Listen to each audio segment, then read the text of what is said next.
दोस्तों, यह कहानी है सीआईडी ऑफिसर श्रेया की, जो मुंबई क्राइम ब्रांच की तेज तर्रार और निडर ऑफिसर श्रेया हर केस को हल करने के लिए अपनी पूरी जान लगा देती थी। अपनी होशियारी और हिम्मत के दम पर उसने कई खतरनाक अपराधियों को सलाखों के पीछे पहुंचाया था। उसकी मौजूदगी से ही अपराधियों में खौफ पैदा हो जाता था, लेकिन कहीं ना कहीं उसके दिल में हमेशा एक अधूरापन था, देश के लिए कुछ और बड़ा करने का सपना। श्रेया का सपना था कि वह सिर्फ अपराध नहीं रोकेगी, बल्कि एक ऐसा सिस्टम बनाएगी जिसमें अपराध कम हो।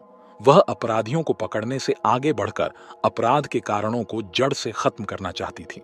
इसी सोच के साथ उसने एक बड़ा फैसला लिया, सीआईडी छोड़कर भारतीय प्रशासनिक सेवा आईएएस में जाने का। मुश्किल फैसला मगर मजबूत इरादा था। सीआईडी छोड़ना आसान नहीं था। उसके साथी अधिकारी और सीनियर उससे बेहद प्रभावित थे और चाहते थे कि वह यहीं रहे।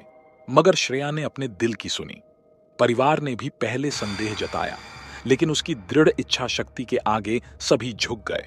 उसने यूपीएससी की तैयारी शुरू की। सीआईडी में रहते हुए उसके पास शायद ही खुद के लिए वक्त होता था, लेकिन अब उसे किताबों की दुनिया में डूबना था।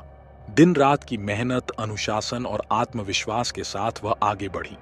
कई बार मुश्किलें आईं, कभी हताशा भी हुई, लेकिन उसने हार नहीं मानी।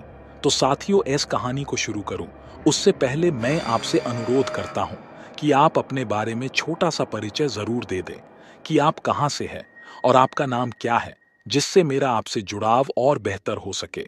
और आप इस चैनल पर नए हो तो सब्सक्राइब जरूर कर ले। कहानी शुरू होती है। अब आखिरकार उसकी मेहनत रंग लाई। श्रेया ने देश की सबसे कठिन परीक्षा में टॉप रैंक हासिल की और एक आईएएस अधिकारी बन गई। जब उसका चयन हुआ तो पूरे पुलिस डिपार्टमेंट और उसके परिवार को उस पर गर्व महसूस हुआ। अब वह अपराध रोकने के लिए सिर्फ बंदूक नहीं, बल्कि कानून और प्रशासन की शक्ति का इस्तेमाल कर रही थी। भ्रष्टाचार के खिलाफ लड़ाई लड़ना, समाज के कमजोर वर्गों की मदद करना और न्याय की नई परिभाषा गढ़ना उसका मिशन बन गया। श्रेया की यह कहानी सिर्फ एक इंसान की जीत नहीं थी, बल्कि यह उन सभी के लिए प्रेरणा थी जो बदलाव लाने का सपना देखते हैं।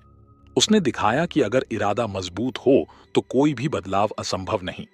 अब वह अपराध और अन्याय के खिलाफ लड़ाई जारी रखे हुए थी। पहले एक ऑफिसर की तरह, अब एक प्रशासक की तरह। आईएएस बनने के बाद श्रेया की पहली पोस्टिंग एक छोटे से जिले में हुई, जहां भ्रष्टाचार और अपराध अपने चरम पर थे। पुलिस और प्रशासन के बीच तालमेल की कमी के कारण अपराधी बेखौफ थे। कई सरकारी योजनाएं सिर्फ कागजों पर चल रही थीं और आम जनता की परेशानियों को सुनने वाला कोई नहीं था। पहले ही दिन जब श्रेया अपने ऑफिस पहुंची तो उसे पता चला कि जिले में एक बड़ी जमीन घोटाले की शिकायतें आ रही थीं। सरकारी अधिकारी और कुछ प्रभावशाली लोग मिलकर किसानों की जमीन हड़प रहे थे। सीआईडी में रहते हुए श्रेया ने कई बड़े अपराधियों को पकड़ने में सफलता पाई थी, लेकिन अब उसकी चुनौती अलग थी। अब उसे अपराधियों को कानून के तहत सजा दिलाने से पहले सिस्टम को सुधारना था।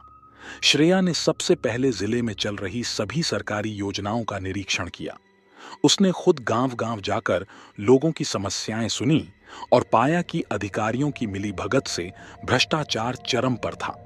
उसने जिला प्रशासन की एक आपात बैठक बुलाई और सभी अधिकारियों को चेतावनी दी कि अब किसी भी भ्रष्ट गतिविधि को बर्दाश्त नहीं किया जाएगा।